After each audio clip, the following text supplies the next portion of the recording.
క్రైస్టాక్ viewers అందరికీ నా హృదయపూర్వకంగా వందనాలు తెలియజేస్తూ క్రైస్టాక్ ఛానల్లోనికి మీ అందరినీ ఆహ్వానిస్తున్నాను.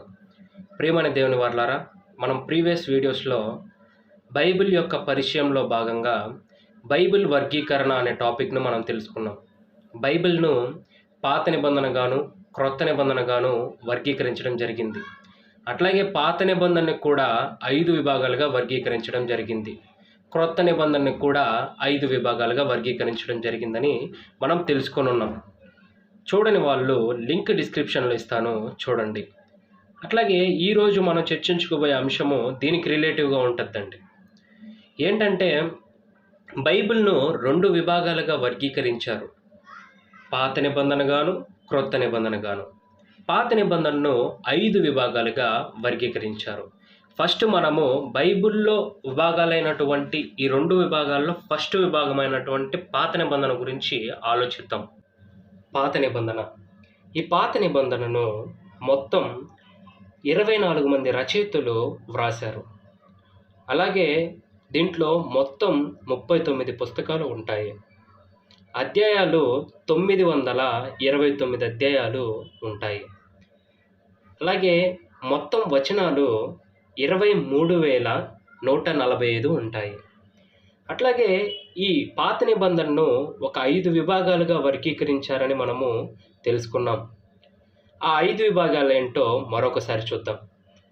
1 ధర్మశాస్త్రము, 2 చరిత్ర, 3 జ్ఞానము, 4 పెద్ద ప్రవక్తలు, 5 చిన్న ప్రవక్తలు. ప్రియమైన దేవుని వారలారా, ధర్మశాస్త్రము ఆదికాండం నుంచి ద్వితీయోపదేశ కాండం వరకు ఉంటుందని మనం తెలుసుకున్నాం. అలాగే చరిత్ర యెహోషువ నుంచి ఎస్తేరు వరకు ఉంటుంది. జ్ఞానము యోబు గ్రంథం నుంచి పరమగీతముల వరకు ఉంటుంది. అలాగే పెద్ద ప్రవక్తలు యెషయా నుండి దానియేలు వరకు ఉంటుంది. చిన్న ప్రవక్తలు హోషేయ నుండి మలాకి వరకు ఉంటుంది. ఇవన్నీ మనం ప్రీవియస్ వీడియోస్లో తెలుసుకొని ఉన్నాం. ఈ పాత నిబంధనను 5 విభాగాలుగా వర్గీకరించారు కదా. ఈ 5 విభాగాల్లో మొదటి విభాగమైనటువంటి ధర్మశాస్త్రంలో 5 పుస్తకాలు ధర్మశాస్త్రానికి ఇవ్వడం జరిగింది.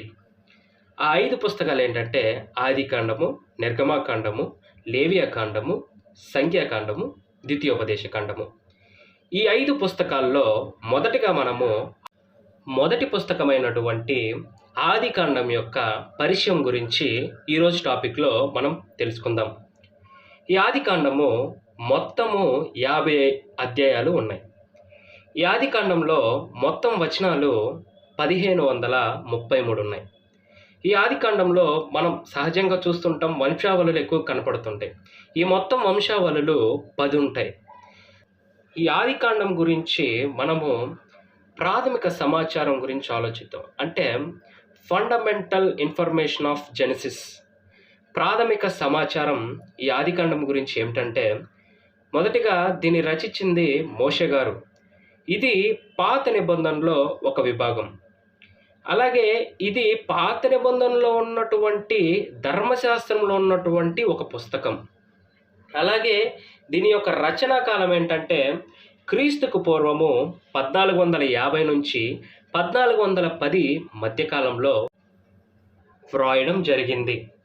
దీని యొక్క చరిత్ర కాలం మనం చూసినట్లయితే క్రీస్తుకు పూర్వం 2000 సంవత్సరాల నుంచి 1640 మధ్యకాలంలో దీని యొక్క చరిత్ర కాలం ఉంటుంది. అలాగే ఈ యొక్క పుస్తకము ఎక్కడ వ్రాయబడిందంటే సీనాయి అరణ్యంలో వ్రాయబడింది. ఇది ఎవరి కొరకు రాయబడింది అనంటే ఇశ్రాయేలీల కొరకు ఈ ఆదికాండం అనేది వ్రాయడం జరిగింది. ఇంకా మనం లెసన్లోకి వచ్చేద్దాం. ఇప్పుడు ఆదికాండాన్ని ఒకసారి పరిచయం చేసుకుందాం. ఇప్పుడు ఆదికాండంలో స్టార్టింగ్లోనే దేవుడు అనే పదంతోనే ఈ ఆదికాండం అనేది మొదలవుతుంది. ఆదికాండం అనగా ప్రారంభము లేదా మూలము అని అర్థం వస్తుంది. ఇది సృష్టి చేయుట యందు దేవుని యొక్క ఉద్దేశము మరియు ప్రణాళిక గురించిన కథనం గురించి ఈ ఆదికాండం అనేది మనకు తెలియజేస్తుంది. అలాగే ఆదికాండము బైబిల్ మొత్తమునకు ఒక వేదిక అనేది సిద్ధం చేస్తుంది. మనం మొదటిగా ఆదికాండము మనకి ఏం చెబుతుంది అనేది ఒకసారి చూద్దాం. ఆదికాండము 11 అధ్యాయాలు సృష్టి గురించి వివరిస్తుంది. అలాగే పాపంలో పడిపోవడం ఎలా పాపంలో పడిపోయారు అనే దాని గురించి కూడా ఆదికాండం వివరిస్తుంది. అలాగే జలప్రళయం ఎలా వచ్చింది, జలప్రళయం ఎందుకు వచ్చింది, జలప్రళయం రావడానికి గల కారణం ఏంటి అనే దాని గురించి కూడా వివరిస్తుంది. అలాగే బాబేలు గోపురం ఎవరు కట్టారు, అసలు ఏంటి ఆ బాబేలు గోపురం యొక్క చరిత్ర ఏంటి అనేది మనకు వివరిస్తుంది. అలాగే మిగతా ఉన్నటువంటి పితరులు, మన పూర్వీకుల యొక్క చరిత్రను గురించి కూడా ఈ ఆదికాండం అనేది మనకి వివరిస్తుంది. అలాగే ఈ ఆదికాండంలో ఉన్నటువంటి 50 అధ్యాయాల్లో కనీసం 39 అధ్యాయాల వరకు అబ్రహాం గారి యొక్క కుటుంబం గురించే చరిత్ర అనేది ఉంటుంది. దానిలో కూడా 14 అధ్యాయాల వరకు అబ్రహాం గారి గురించి ఉంటుంది, 5 అధ్యాయాలు ఇసాక్ గారి గురించి ఉంటుంది, అలాగే 8 అధ్యాయాలు యాకోబు గారి గురించి ఉంటుంది, మిగతా 14 అధ్యాయాలు యోసేపు గారి గురించి ఉంటుందండి. అలాగే హిబ్రూ భాషలో ఈ ఆదికాండాన్ని బెరెషిత్ అని పిలుస్తారు. ఆదికాండంలో అసలు ఎన్ని సంవత్సరాల యొక్క చరిత్ర అక్కడ దాంట్లో ఉంది అని ఆలోచించినట్లయితే కనీసం 2350 సంవత్సరాల చరిత్ర ఈ ఆదికాండంలో ఉంది. మొదట ఉన్నటువంటి 11 అధ్యాయాల్లో 2000 సంవత్సరాల చరిత్ర ఉంది. అలాగే చివరి 39 అధ్యాయాలు మినిమం 350 సంవత్సరాల చరిత్రను కలిగి ఉంటుంది. ఈ ఆదికాండంలో జరిగినటువంటి సంఘటనలో మోషే గారు పుట్టుకకు ఒక 3 దశాబ్దాల ముందు జరిగినాయి. ప్రియమైన దేవుని వర్లారా, అసలు బైబిల్లో మొత్తంలో అసలు ఎంత చరిత్ర ఉంది, ఎన్ని సంవత్సరాల చరిత్ర బైబిల్లో దాగుందని ఆలోచిస్తే 4100 సంవత్సరాల చరిత్ర ఈ బైబిల్లో ఉంది. అందులో సగం 2286 సంవత్సరాలు ఆదికాండం నందే ఉంది. మిగిలిన 1814 సంవత్సరాల చరిత్ర నిర్గమాకాండం నుంచి ప్రకటన గ్రంథం వరకు ఉంది. అలాగే ఆదికాండంలో ఉన్నటువంటి మొదటి అధ్యాయం నుంచి 11 అధ్యాయాలు దేవుడు ఇశ్రాయేలుల్ని ఎందుకు ఎన్నుకున్నాడో అనేది అక్కడ వివరించడం జరుగుతుందండి. అలా తర్వాత వచ్చినటువంటి 12 నుంచి 50 అధ్యాయాలు దేవుడు ఇశ్రాయేలుల్ని ఏ విధంగా అనగా ఎలా ఎన్నుకున్నాడో అనేది వివరించడం జరిగింది.